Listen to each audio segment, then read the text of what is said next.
Hello बच्चों, चलिए आइए देखते हैं इन सवालों को। इस सवाल को कैसे करेंगे। ये सवाल आपके थ्योरिकल होते हैं, थ्योरी में शब्दों में लिखा होता है और इनको एक्स वाई में कन्वर्ट करके सॉल्व करना होता है। तो इन सवालों को करने से पहले सबसे पहले इनको अच्छे से पढ़ना होता है। चलिए आइए देखते हैं ये सवाल क्या है। इस बार पेपर के लिए बहुत इम्पोर्टेंट है, ठीक है। इम्पोर्टेंट कहते हैं कुछ लोग, इसको कहते हैं बहुत इम्पोर्टेंट, यानी पेपर में ज़रूर आते हैं, ठीक है। तो एक आयताकार बाग है जिसका अर्ध परिमाप उन्होंने दिया है, ना कि परिमाप, अर्ध परिमाप दिया गया है 36 मीटर। फिर जिसकी लंबाई चौड़ाई से कितनी अधिक है, 4 मीटर अधिक है। यानी कि जो चौड़ाई है वो लंबाई इसकी जो है चौड़ाई से 4 मीटर अधिक है। तब विमाएं पूछ रहा है, तो चलिए तब इसको सॉल्व करेंगे। लिखेंगे हल।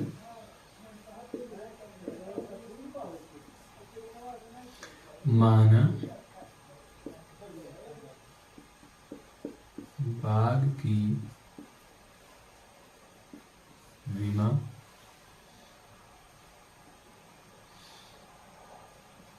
x लंबाई तथा y चौड़ाई है।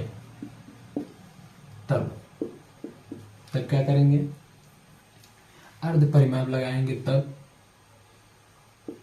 आयत का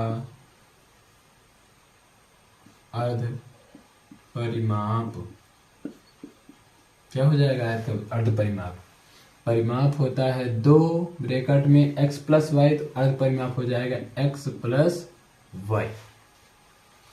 अर्ध परिमाप दिया गया है, कितना दिया उसने, 36 दिया है। तो 36 बराबर x प्लस वाई, समीकरण 1। डन। उसने अर्ध परिमाप दिया है, तुमने अर्ध परिमाप दे दिया। परिमाप होता है 2x प्लस वाई। जब अर्ध परिमाप कहा है उसने तो आधा करेंगे तो 2 से 2 कट जाएगा, इसलिए डायरेक्ट मैंने लिख दिया x प्लस वाई बराबर 36।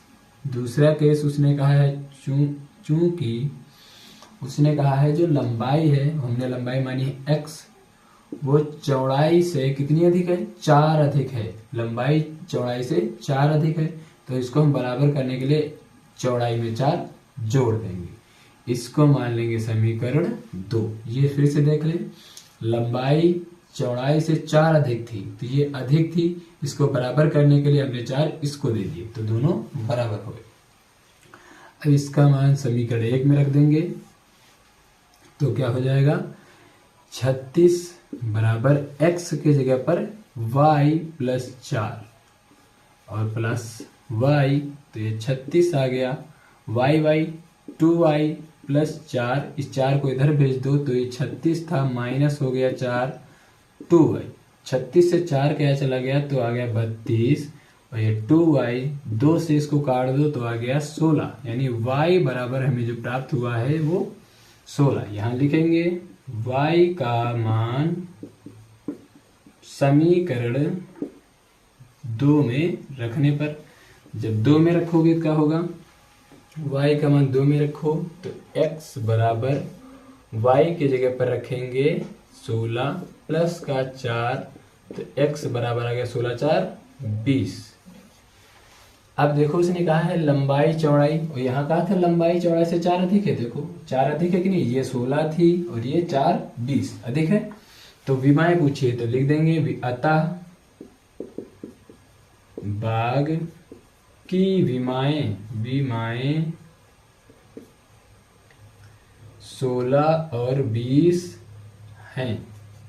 क्या है, 16 और 20। इस तरह इस सवाल को हमको सॉल्व करना था। चलिए आइए देखते हैं अगले सवाल को। दूसरा सवाल कहता है 2 संख्याओं का अंतर, इस बार अंतर कितना दिया उसने, 26 दिया है, और एक संख्या जो है वो दूसरी संख्या की 3 गुनी है। ये बात है, कितने गुनी है, 3 गुनी। तो सबसे पहले लिखेंगे माना 2 संख्याएं x व y हैं, तब उनका अंतर दिया है, यानी एक्स वाई बराबर कितना दिया है 26। देखो क्या ना, दो संख्याओं का अंतर 26, अंतर 26, समीकरण 1। तथा फिर उसने कहा है पहली संख्या, एक संख्या जो हमने x मानी थी, दूसरी संख्या की कितनी है 3 गुनी है, तो की 3 गुनी यानी कि 3 गुना है, 3 गुना कर दिया, इसको मान लिया समीकरण 2। इसका मान समीकरण 1 में रख दो, यहां लिख दो समीकरण 1 में रखने पर, रख दो भाई। तो जब रखोगे तो कितना हो जाएगा, x के जगह पर 3 कन्नम 3y, तो 3y माइनस y बराबर 26, 3 से y चला गया, 2y बराबर 26, 2 से इसको काट दो कितना आ गया 13, तो y बराबर 13। y का मान समीकरण 2 में रख दो, समीकरण 2 में रखने पर, 2 में रखेंगे तो कितना हो जाएगा, x बराबर 3 इंटू 13, तो 13 39, यानी x बराबर आ गया 39 और y बराबर आया है 13। ये हमें क्या प्राप्त हो गई, संख्याएं। इस सवाल का ये आंसर है, x बराबर 39, y बराबर 13। इस टाइप से इन सवालों को सॉल्व किया जाता है। सबसे पहले इन सवालों की हिंदी अच्छे से पढ़नी होती है, फिर उसको मान के बढ़िया से नोट करना होता है, और आपको इन सवालों को अच्छे से अपनी नोटबुक में नोट कर लेना है, और फिर इनको कई बार बार देख कर वीडियो अच्छे से तैयार कर लेना है। आशा करते हैं आपको वीडियो समझ में आई होगी। अगर वीडियो आपको समझ में आई है तो चैनल को सब्सक्राइब कर लेना और बेल आइकन प्रेस कर देना, जिससे आपको अगली वीडियो जल्दी सबसे पहले प्राप्त हो जाए।